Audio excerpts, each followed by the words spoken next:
What is up, everyone? Welcome to another edition of Live Locks presented by Scores and Odds. If you haven't checked it out already, just making bad life choices, go on over to scoresandodds.com. Get signed up where you got picks from me, Analytics Capper, Meansy, Noto, all the greats. Plus, you get access to this nice little prop shopping tool where you can see exactly what we have projected and where the best line is. Plus, you get access to Grant's Action Lounge Discord where I'm throwing in all these bets every single day. As soon as I bet them, it's that simple. Free money. Go get signed up. I'm joined today by a new guy. You might not know him. Dude at DudeManPaw on Twitter, which I found out that he made when he was like 14 years old, living in Pennsylvania. Now it all makes sense. Yeah, it's a Dude Man PA. We don't want to, get too much into the correcting, but Pa is definitely annoying. Pennsylvania is how it ends for sure. Yeah, which is phonetically Pa. And it's just a more fun way to say it. But yeah, I guess. Sounds fun though. I mean, I get called Neiffer, which is wrong on multiple levels, but you just roll with it. It's better than the Siege, who can't spell his name correctly. But that's beside the point. We got baseball, we got basketball, we got basketball tomorrow, but I have some bets. We got hockey. You're a hockey guy, right? I am indeed. All right, however, jumped off of my Avs future earlier than you. I see yours is still tagged up there. Yeah, I don't back out. I've still got I get like 18 grand if the Warriors win and like 12 grand if Boston wins. I know you end up selling off your futures at pretty decent. Probably lower profit percentages than some of you guys, but yeah, my whole reason for getting into the position was that I wasn't going to hold it forever anyway. Also, with the Avs, I don't think they have the best goalie left, and I think whoever comes out of the East might end up taking a 6-7 game series. Well, we'll see. I mean, I'm going to try and go to an Avalanche Stanley Cup game or two, but we'll see. We'll see if Sam can help me. Huh? That'd be nice. That'd be nice if you can go in the DK suite. Yeah, no, I was there the other week on the game 5 of the last series and just got obliterated. It was a rough day the next day, but fun game until they lost in overtime. But yeah, let's get to hockey right here. I don't even know how to pronounce half these names. Anthony Cirelli over 1.5 total shots on goal, -130 over at Caesars. Again, like I've told you guys before, I'm just going off of offshore numbers, and shots on goal props are just so positive EV. It's ridiculous. Then Nikita Kucherov over 3.5 shots on goal, +120 over at Caesars. What do you think about those, or do you have absolutely no opinion? I really don't. I like the guys that are at home to get more shots on goal than usually the guys on the road, and I think that usually makes a little bit more sense. But I haven't dug into shots on goal in these games. I do like Tampa Bay at home today, and that's pretty much the only thing I was on. Yeah, no, I bet Tampa Bay -1.5 goals yesterday at +160, but that was just over at Superbook, and I'm fairly certain that it is no longer at that line because they moved. But yeah, that's pretty much it for hockey. Basketball, I'm assuming you've looked into or you've been paying attention to the series a little bit. We're paying attention, man. It's another one where I don't really want to pick a side.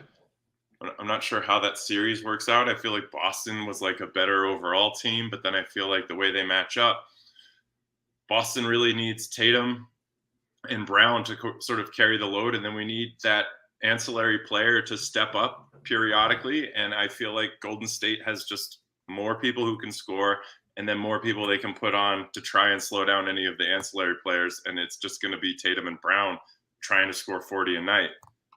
Yeah, no, I mean, I've been on Golden State more than anyone, and yeah, I mean, I'm not bothering betting any more money on this series. Like I said, I have a ton of money on futures. I got a little sour when we had like the 2 weeks of a blowout every single night, so I really started shifting over into baseball.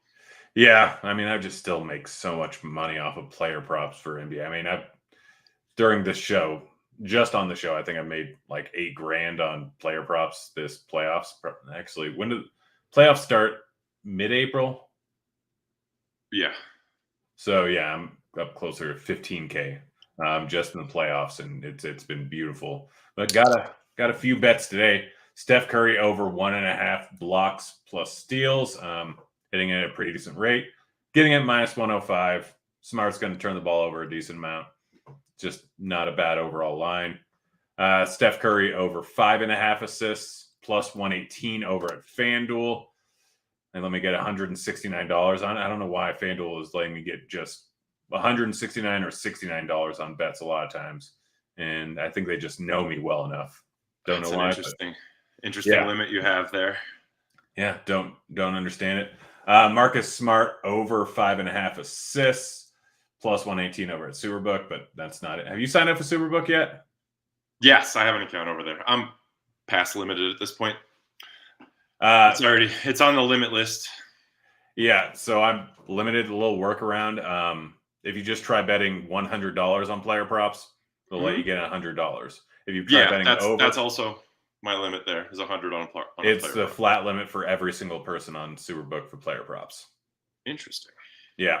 No. Zach, is that why they continue to give us a little extra juice? Yeah, I mean they just have awful lines. So I mean, I'll hit it and then I'll go hit an extra unit over at DK at plus 115 for Marcus Smart over 5.5 assists is a good line. And just hit this before the show. Probably need to drop it in chat. Draymond Green over 7.5 rebounds plus 110 over at Caesars. So last series wasn't hitting it at a big rate. Going up against Memphis though, hit it at a massive rate. So it's just a solid overall line at plus odds. It's over a 50% hit rate in my opinion. And so getting that plus 110 is great. Man, you got any basketball bets or are you just staying away? Yeah, I do not have anything. I'm just going to tail your Draymond Green for tonight. And that's pretty much it. Just going to watch these games for now. All right, let's move on over to baseball because I got plenty of picks today. A lot of overs, which isn't entirely normal for me. First one, Rodon over 6.5 strikeouts. He's been so awful recently. I just can't keep up. Plus, I know that Colorado strikes out one of the lowest rates in the league versus left-handed pitching, but he did put up 12 strikeouts against this team not too long ago in San Francisco. The weather's great. He has to turn around eventually. The guy's a 33% K rate pitcher since the beginning of last season. 6.5 just seems low, even at minus 121 odds. You with me there? I think you're crazy. I mean, and I'll be totally honest. I've read your articles for years. You've proven me wrong numerous times, but this is a spot where I don't want to mess with it. What I see the K rates on Colorado recently, just for this season sorted, and we have about 50 plus plate appearances for everybody, and those K rates are really low. So I feel like seven could be a stretch. Yeah, I mean, you still have, really, when you get to super elite strikeout pitchers, a lot of times it doesn't fully matter. So here's the reason I'm really off. It's minus 120. All the other picks you were throwing out, a little bit of plus money, a little bit of plus money. I like to stay in that range. I start avoiding unless I really, really like it once I start pushing 120, 130, 140. Yeah, that's entirely fair. I fully understand it. My main thing is, they also, when looking at Colorado's strikeout rates for the season overall, realistically, not really that advantageous because they play so many games in Coors. Strikeouts drop by about 15% to 50%, depending on the pitcher. Like if you get a heavy curveball pitcher that they're outpitched, like Rich Hill, it's going to drop about 30%. Or if you get a pitcher that is a knuckleballer, which I don't think a knuckleballer is thrown in Coors for, I can't even remember how long. It's been like 12 years. I think R.A. Dickey was the last guy. Yeah. So your strikeout rate drops drastically.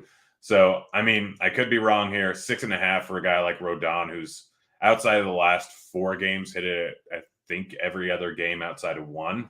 And like I said, literally just struck out this team 12 times. You talk about their low strikeout numbers versus lefties. Well, most of their strikeouts have come against Rodon. So after you mentioned that, I went down and dug into the pitch mix real quick. On the 96-mile-an-hour fastball, you're going to be thrown 65, 66% of the time.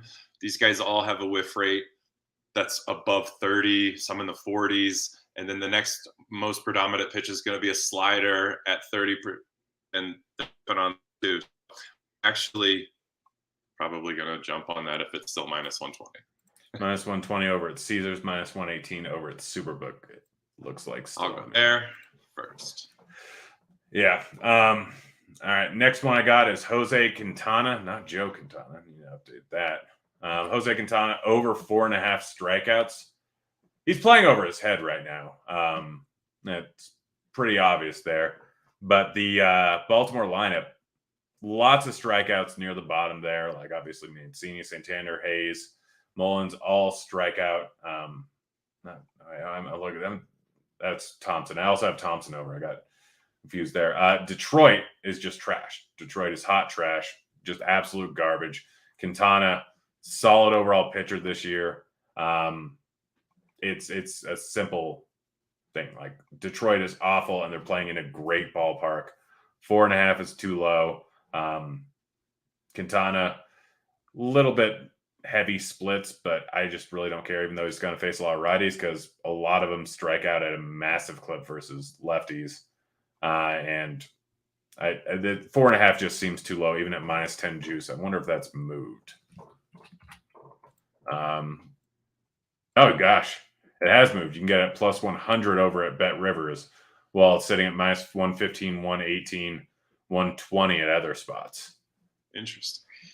So I think that's a spot to jump on. I mean, Detroit's a team that I pick on for Ks usually, along with Oakland this year. Yeah. Well, I mean, the biggest thing is neither of those teams strike out at a huge clip. Like I think they're right around league average, maybe slightly above league average, but they're so bad and they don't work a count where the actual amount of strikeouts for a starting pitcher is higher because they can go later into the game because they're not putting the ball in play. They're not really doing much of anything. They're not getting not getting 3-2 counts. They're not doing any of that stuff. They're just kind of hot garbage and can't even get the ball in play. So I think that's a solid one. Gilbert over 3.5 strikeouts. Dude's not a high strikeout guy. You got a problem with that one? Oh, I wanted to pick on Gilbert today. So I just am listening now. I mean, no, it's entirely fine to pick on Gilbert. He, I think, is pretty likely to get into some trouble. But 3.5 strikeouts is a little bit low. He's got 6-3-3 over the last 3 starts. 2 of them are against the Dodgers. One, I think, was his first start out, so he had a limited pitch count going up against the Nationals. So 2 incredibly low strikeout teams in the Dodgers twice. Guy's not a horribly high strikeout rate pitcher, but he's been better this season, striking out 20%. Again, going up against some of the toughest strikeout matchups. And Aquino, probably going to be in the lineup. You got Drury, Pham, Votto, Stevenson, Reynolds, most likely, all just high strikeout guys. Even Senzel, I know his numbers aren't terribly high this season versus lefties, but still, he's probably due for some negative regression just based on the kind of batter he is. So yeah, he might get absolutely slaughtered. I'm 100% on the other side of you on this one. I actually have a parlay. What is it with? Did I not put that one in yet? Okay, I have it written in the notes. Senzel, Drury, and then I was looking at Pham. Maybe I didn't play it because the odds were bad. Pham I didn't end up wanting. He hits too many ground balls. But anyway, when you come down, just to talk about the strikeouts for a second, here we go with the pitch mixes again. 38% fastball, 45% fastball cutter. We're going to have 8 of the 9 batters are going to be from the right-handed side.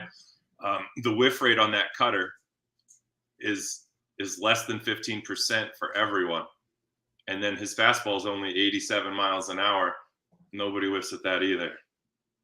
So no one, people rarely whiff at an 89 mile an hour fastball. That's you got to slow it down to the Jamie Moyer level before you start missing. Then they don't know what you're throwing. Or the Zach Greinke nowadays is the more applicable ones for most people watching. But yeah, I miss just showing my age with the Moyer call. Oh, trust me, I remember. I was a Mariners fan, and watching Moyer pitch was pretty neat. And Jeez. his old. I had to old watch age. him die in Philadelphia. Like he Yeah. could barely roll the ball to the plate at that point. Yeah. No, he was he. I don't know why they were playing, because that's when they had Hamels and Halliday, and I mean, I guess Moyer and people just keep playing guys, but I don't know. Gilbert, it's such a low number. I could be wrong there, but I went with it. I'm just coming from the angle of I think the righties get to him early enough that he ends up having a little bit shorter of a day. That's all. Yeah. Gosh, we got darn bots in chat and won't let me block them. Gosh, this is a pain. Verlander under 5.5 strikeouts. You got any thoughts on that one? Ooh. Let's see. That I was not playing, but he is not the same pitcher he was before, like especially for strikeouts. Yes, he's been pretty efficient. He's not walking guys, he's going later on to the games. But there are a decent amount of low strikeout bats versus righties in the lineup. I mean, you got France at 15.4%, Winker at 13.3%, Crawford at 15%, Frazier sub 10%, Toro 13.2%.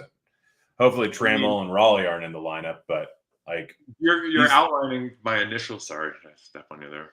No, you're good. Go ahead, talk. You're outlining kind of my initial thoughts on why I didn't want to go on Rodon, because that's exactly how the profile looks when you first pull that up until I did the deeper dive. So I see where you're coming from with the Seattle lineup against Verlander. And are we getting a good odds on that? Under sounds like it might not be terrible. Yeah, the under is sitting at, that was the main reason why. I probably should have led with that. Plus 140 at DK.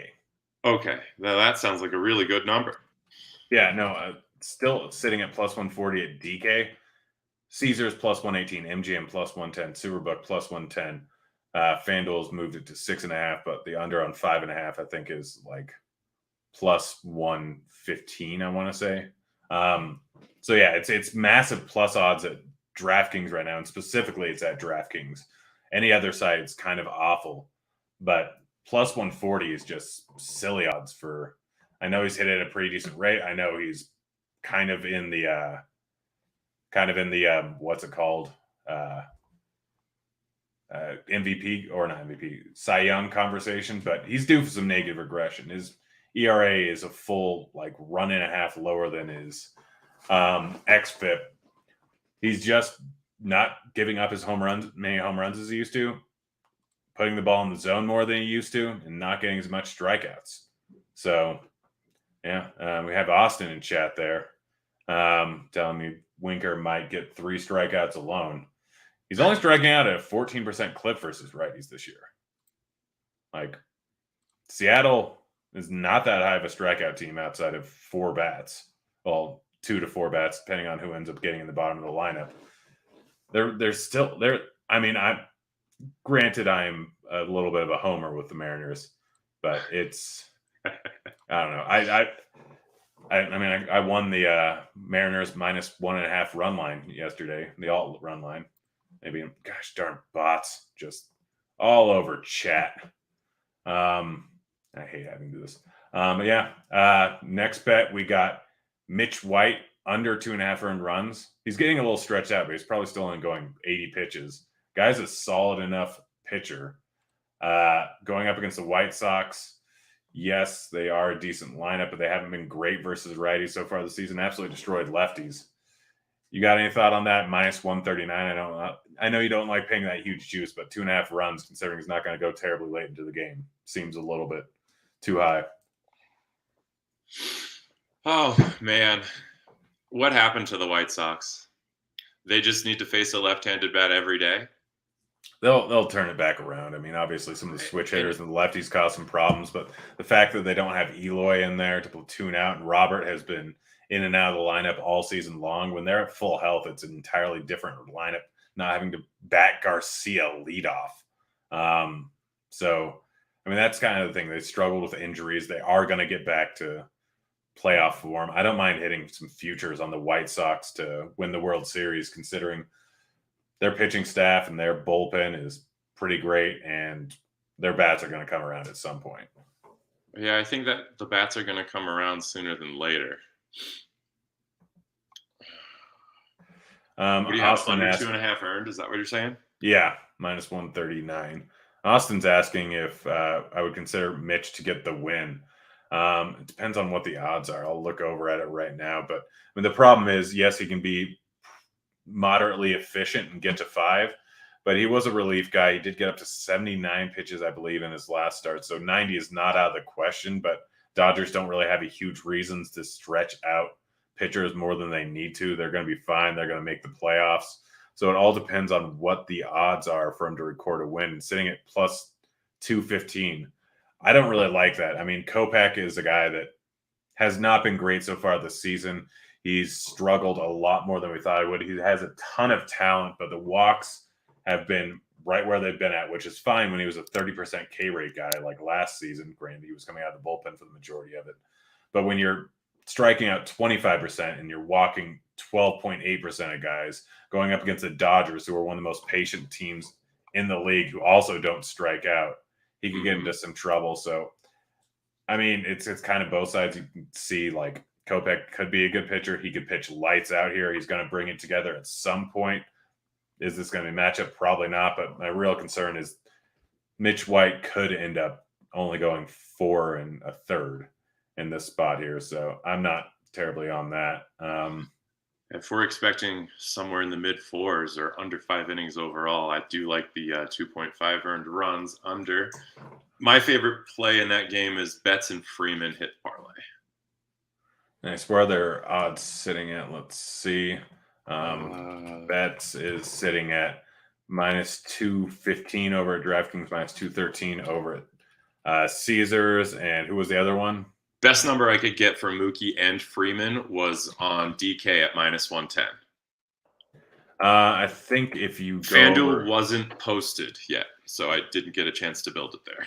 I think you can do it over. You should really check out Caesars. I think they give true odds on most of them because they don't actually know what they're doing most of the time, which I love because I believe I did try, and it was either that Mookie was at 1.5 or the juice was not the best number.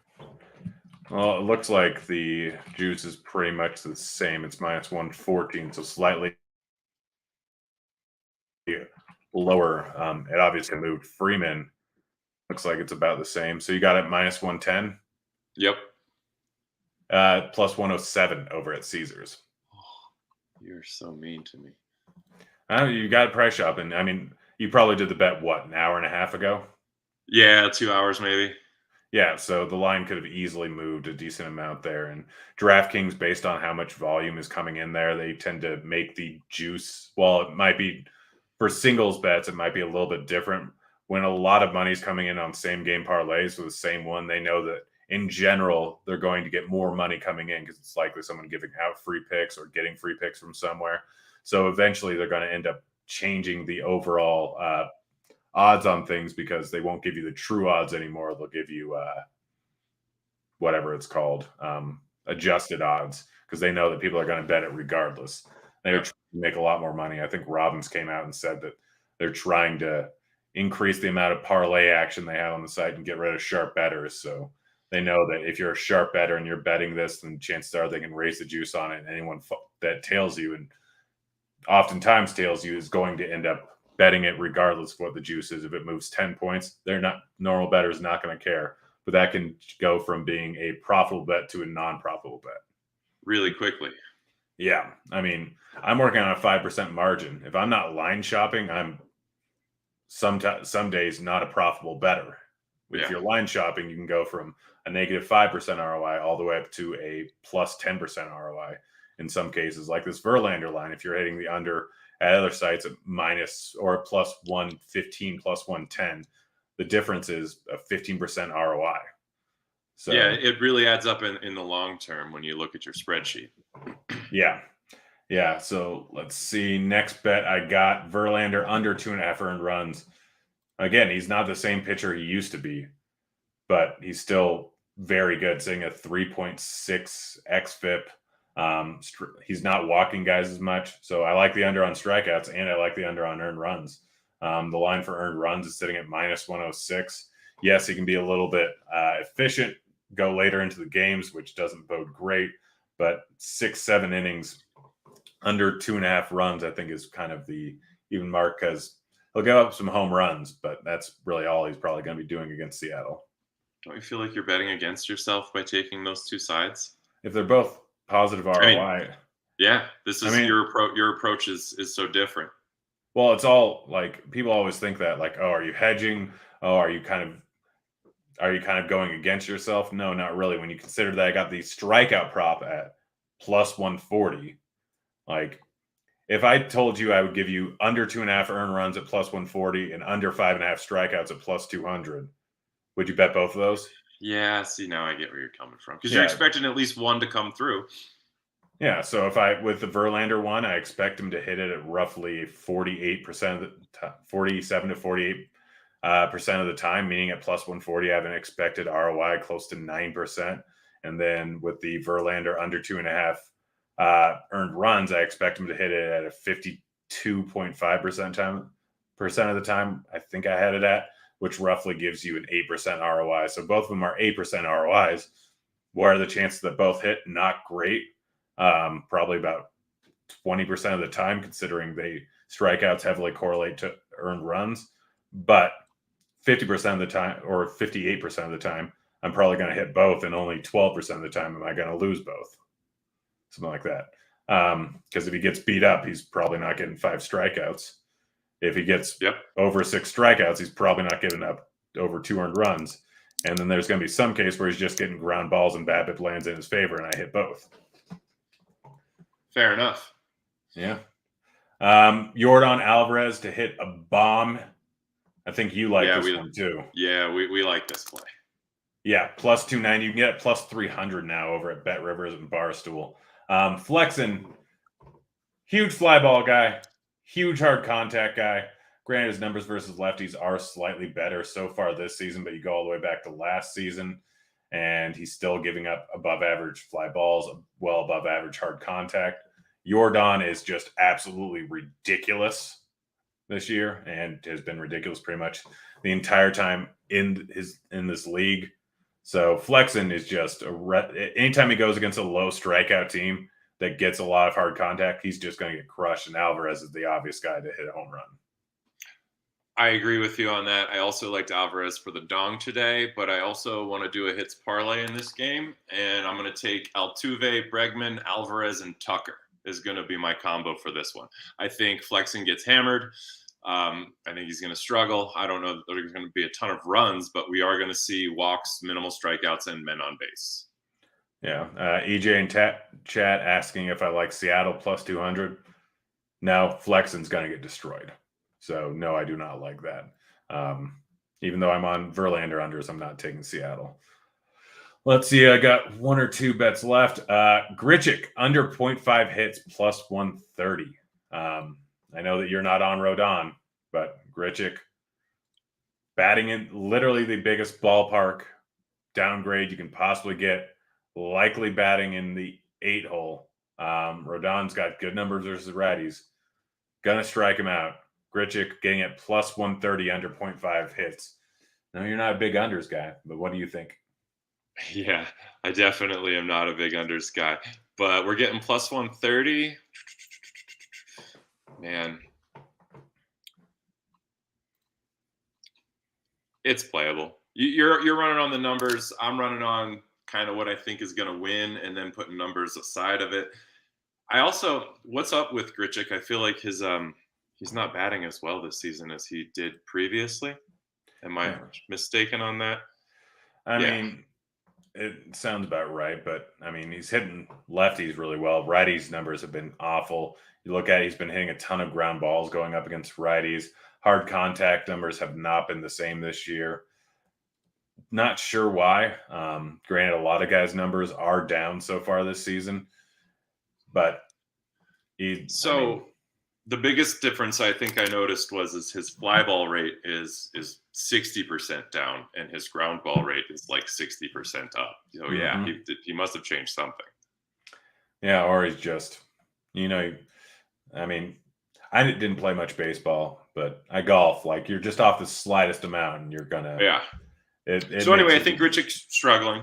taking the under is a fair bet. I just look back at his game log. He's got a bunch of games with 2 in the last 12. So I was just Yeah. No, that's fair. I'm just he also wasn't facing Rodon. I'm pretty sure last time he played Rodon, he definitely did not have a hit. Last one I've got here, Keegan Thompson over 3.5 strikeouts plus 106. Guy's been actually pretty good this year. Bottom of the Baltimore lineup, not good. Talked about this earlier. They do not know how to work. Look, outside of Mancini and Santander, they do not know how to work the count at all going up against righties. This is a play that I was actually on to before I came on with you today. So I just like the fact that his number was that low and we were still able to. I tried to get it at plus 130. I think I was a little late. Plus 118. What did I grab? 112 on FanDuel. Yeah. Austin talked about how Weather Edge has this game getting runs and home runs. Yeah, there's a reason why the total came in at 9 last night. It's actually dropped to 8.5 at most sports books. Yes, Weather Edge is probably going to say that it should get some bombs, but you have to realize too, it's being played in Baltimore. Baltimore raised the fences. They pushed them out further, drastically less home runs. So yeah, the current conditions, which are only based off of 16 games, which isn't a big enough sample size, doesn't necessarily mean that it's going to be a big game. 16 games, like you have one game where there's 12 runs, and no matter what, it's going to be an increase in home runs and an increase in runs, unless every other game was a shutout. But yeah, that's it. You got any other bets you want to throw in here? I do have a few. I'll just run down the list real quick. Like I said, I've been kind of, backing up from the hockey and the basketball and moving into baseball season. We're finally in June. Hopefully we're going to have some more games at 90 plus degrees here. I felt like it was very odd. June 1st, I think we only had a few games that were actually hot weather. June 1st, we had a blizzard out here. Just to run down the list real quick, out of the Cleveland and Texas game, I like Simeon and Ramirez hits parlay. I ended up picking that up at even money on DK. I like Miami to get to, who's that, Adon today? Yeah. Miami games, I feel like. Yeah, it's Chisholm, main slate. Chisholm, Cooper, Aguiar, and Soler. We're going to take that one at plus 281. That's on FanDuel. Keegan Thompson we talked about. You didn't talk about my favorite batters lately, the St. Louis Cardinals. I'm going to go with Nolan Arenado and Goldschmidt to each get a hit for plus 107, also on FanDuel. I did Springs has been good. Springs has been real good, especially going up against righties so far this season. What was the odds you got the Goldschmidt Arenado over? It's plus 107.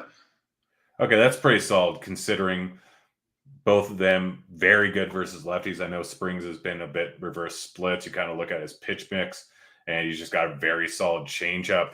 But Arenado and Goldschmidt aren't the type of guys that are going to strike out a ton going up against lefties. So when you just compared his particular pitches versus their batting profiles, they do look good, and they're streaking. Those guys are seeing the ball well right now, and I think they're having fun. The last thing I wanted to add is I really do like the Judge-Stanton combo today.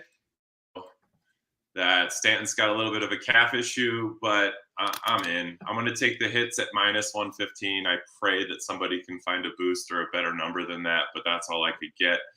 Then I'm also going to take total bases parlay plus 250. I'm obviously going to step down the units as we stack these out. And then I'm going to go ahead and take a home run parlay and then throw in a third leg of Yankees team total 2.5 so I can get up to like 900. Nice. I like it. You definitely bet a little bit different than I do. I just don't care that much where I just end up going with great bets. I know that over the course of time there'll be less fluctuations and I may not win as much money, but it's easier for me. Granted, every once in a while I'll throw out round robins and parlays just so they don't end up getting me limited. Strangely enough, one of the easiest ways to not get limited is constantly throw out round robins, parlays, and stuff like that they assume is going to be negative EV. But if you're a positive EV better, you can be good. But I mean, my biggest problem with those is like I have to find specific bets for specific sites. So if I was going to parlay over on DraftKings, I'd have to parlay Verlander with Marcus Smart or Grichuk, I guess would be the two. Like easier on Caesar's got more bets, but I want the best odds every single time. Yeah. That's why I don't parlay, because I would feel bad parlaying one where I don't have the best odds on the other one and just eating into my ROI. So I'll just throw extra money in on the singles. But yeah, thanks for joining me, guys. If you haven't already followed him, Dude Man Pa over on Twitter, or at Dude Man Pa over on Twitter, or PA as he likes to say. Yeah, go give him a follow. He's throwing out free bets most days, I feel like. Yeah, man. Pleasure to be here, and I'll definitely have some more stuff I'll drop on the Twitter machine here before the day is out. All right. Well, good seeing you guys. We're out of here. See you, kids.